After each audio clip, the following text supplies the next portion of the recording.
418i Gran Coupe ile birlikteyiz.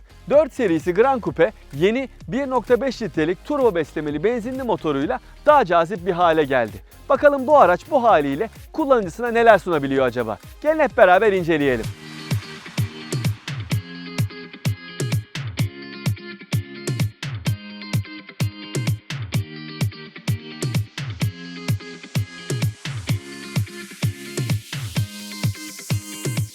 Dört serisi Gran Coupe'yi anlatmaya da her zaman olduğu gibi tasarımından başlayayım. Bir kere bu aracı önden baktığınız zaman sportif bir yapıda olduğunu görüyorsunuz. Ayrıca iki kapılı kupe kardeşinden de neredeyse hiçbir farkı olmadığı ortada. Buradaki belirgin böbrekler neticesinde de bu aracın bir BMW modeli olduğu çok net bir şekilde kendini belli ediyor. Profiline baktığımız zaman burada ön çamurluklardaki bu havalandırma panellerini görüyoruz. Bu süs için yapılmış bir aksesuar değil. Hakikaten ön taraftan hava girip buradan çıkıyor ve aerodinamik olarak 4 serisine kesinlikle bir artı katıyor. Silüetine bakacak olursak da burada yine bir kupe formunu çok net bir şekilde görebiliyoruz. Tavan arkaya doğru gayet sportif bir formda alçalıyor ama bu aracın İki kapılı 4 serisinden farkı arkada 2 tane ekstra kapı olması tabii ki ve bu kapıların da çerçevesiz olması aracın 4 kapılı bir kupe olduğunu net bir şekilde vurguluyor. Burada arkadaki kelebek camında da Gran Coupe ibaresini görebiliyorsunuz.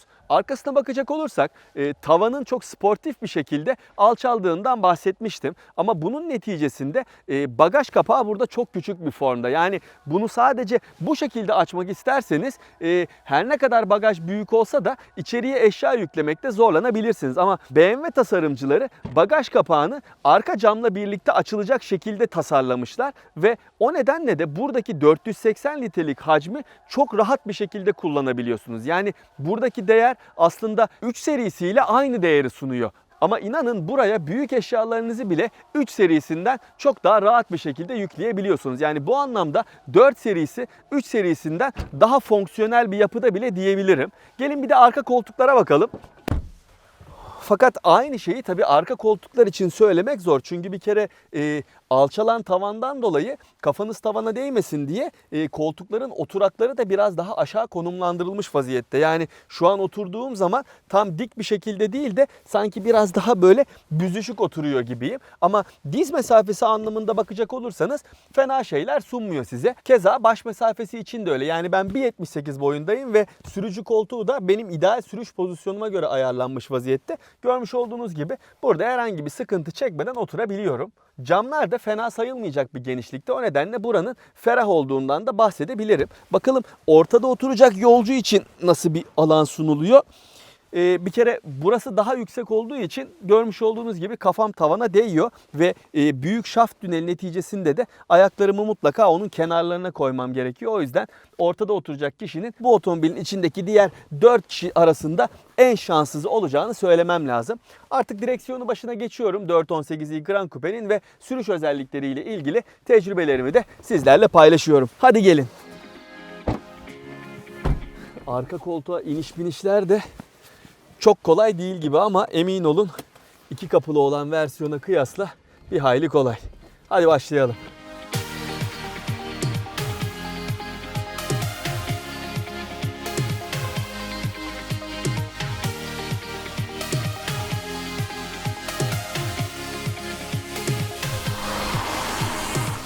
Sonunda 418i Gran Coupe'nin direksiyonu başındayım. Bir kere 418i Gran Coupe'nin direksiyonuna geçer geçmez bir BMW modeli kullandığınızı çok net bir şekilde anlıyorsunuz. Hatta şöyle söyleyeyim, buraya baktığınız zaman sanki bir 3 serisi kullanıyormuş izlenimine bile kapılıyorsunuz. Çünkü buranın yerleşimi ve görünümü 3 serisiyle neredeyse birebir aynı. Buradaki en temel farklılık oturma pozisyonunuzun biraz daha aşağıda konumlandırılmış olması. Yani bu aracın direksiyonuna geçtiğiniz zaman daha sportif bir model kullandığınızı anlıyorsunuz. Malzeme kalitesi gayet iyi. Elinizin altında dokunduğunuz hemen her yerde yumuşak plastik malzeme kullanılıyor. Yani sınıfının beklentilerini gayet iyi bir şekilde karşılıyor diyebilirim. Test otomobilinde burada mat metal parçalar kullanılmış. Tabii bu otomobili alacağınız donanıma göre farklılık gösterebiliyor ama benim test ettiğim araçta bu tip bir kullanım var ve bence gayet sportif ve göze hoş görünüyor. orta konsolun tam ortasında yer alan multimedya ekranını buradaki iDrive vasıtasıyla yönetiyorsunuz. iDrive bence çok kolay bir şekilde kullanılıyor ama eğer hiç kullanmamışsanız bile bu sisteme alışmanız çok vakit almıyor. Buna emin olabilirsiniz. Küçük eşya gözleri anlamında 4 serisi çok cömert değil ama yine de vitesin önünde 2 tane bardaklık ve onun önünde de cüzdanınızı, telefonunuzu koyabileceğiniz bir boşluk var. Ayrıca burada bir tane kapaklı kol dayamaya yer verilmiş.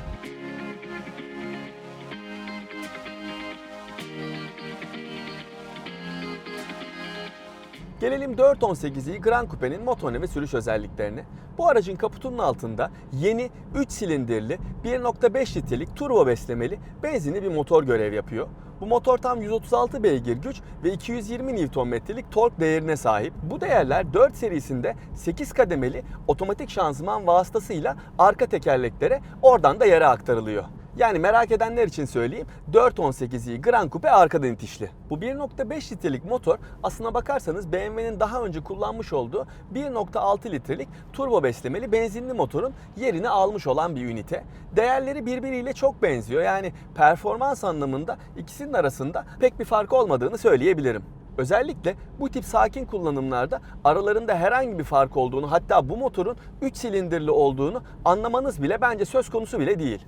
Performans anlamında da bu motor bence beklentilere cevap veriyor ama tabii beklentiniz çok yüksek değilse. Çünkü siz eğer ben bir 4 serisi kullanıyorum ve performans arıyorum diyorsanız o zaman bu araca gerçek anlamda en çok yakışan motorun hem performans hem tutumluluk anlamında 2 litrelik dizel motor olduğunu söyleyebilirim. Ama ne yazık ki ülkemizdeki vergiler neticesinde 420 dizel Gran Coupe ile 418i Gran Coupe arasında yaklaşık 90.000 TL'lik bir fiyat farkı oluşuyor.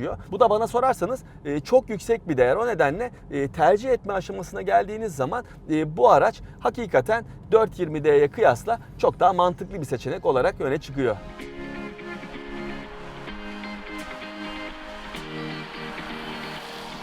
Konu fiyattan açılmışken bir de şöyle bir kıyaslama da yapayım. Bu aynı motorlu ve aynı donanıma sahip 3 serisiyle 4 serisi Gran Coupe arasında da yaklaşık 30.000 TL'lik bir fiyat farkı bulunuyor. Açıkçası bu da az bir fark değil ama eğer bu farkı göze alabilecek bir durumdaysam benim tercihim tabii ki 4 serisi Gran Coupe'den yana olur. Peki 3 serisiyle 4 serisi Gran Coupe arasında kalsanız ve bu fiyat farkını karşılayabilecek olsanız siz tercihinizi hangisinden yana kullanırdınız? Burayı tıklayarak ankete katılırsanız sevinirim.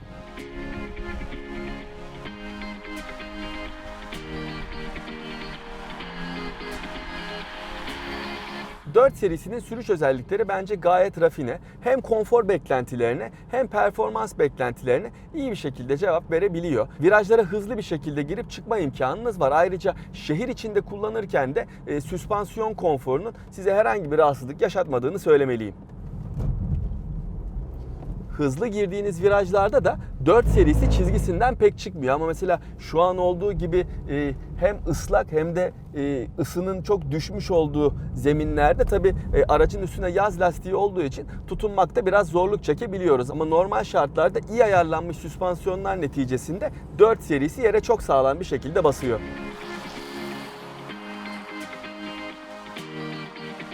Direksiyon diğer BMW modellerinde olduğu gibi biraz ağır bir yapıya sahip ama verdiğiniz emirlere yerinde ve hızlı cevaplar verebiliyor olmasıyla bence övgüyü hak ediyor ve ben açıkçası BMW'lerin direksiyonunu hakikaten seviyorum. 4 serisinde de sürüş modlarını Eco Pro, Comfort, Sport ve Sport Plus olmak üzere diğer BMW modellerindeki gibi seçip kullanabiliyorsunuz. Bu aracın camları çıtasız olmasına rağmen yalıtım konusunda bence gayet iyi işler ortaya koyabiliyor. Yüksek hızlara çıktığınız zamanlarda bile buralardan rüzgar sesinin içeriye sızmıyor olması bence BMW tasarımcılarının, mühendislerinin iyi işler ortaya koyduğunu gösteriyor. Gelelim son olarak da en çok merak edilen konulardan biri olan yakıt tüketimine. Ben bu aracı yaklaşık 370 kilometredir kullanıyorum ve şu anda yol bilgisayarında bana 9,5 litrelik bir tüketim ortalaması gösteriliyor. Bu değer rakamsal olarak kimilerine göre yüksek gelebilir ama bu araç için bence gayet iyi. Yani bunun daha altında bir değerleri yakalamak tabii ki elinizde ama normal şartlarda standart bir sürücünün bu değerlerle gezebileceğini söyleyebilirim. Bu arada biraz daha performanslı kullanırsanız veya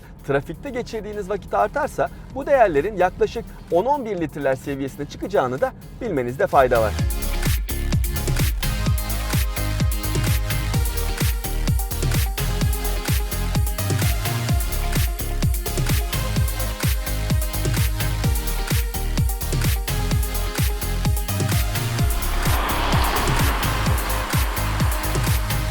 serisi Gran Coupe, 3 serisinin fonksiyonelliğiyle 4 serisi kupenin sportifliğini iyi bir şekilde harmanlamış olan model. 418'i ise yeni 1.5 litrelik motoruyla göreceli şekilde daha uygun olan fiyatıyla dikkat çekiyor. Yani bu araç bugün 190.000 TL seviyesinde bir fiyatla satılıyor.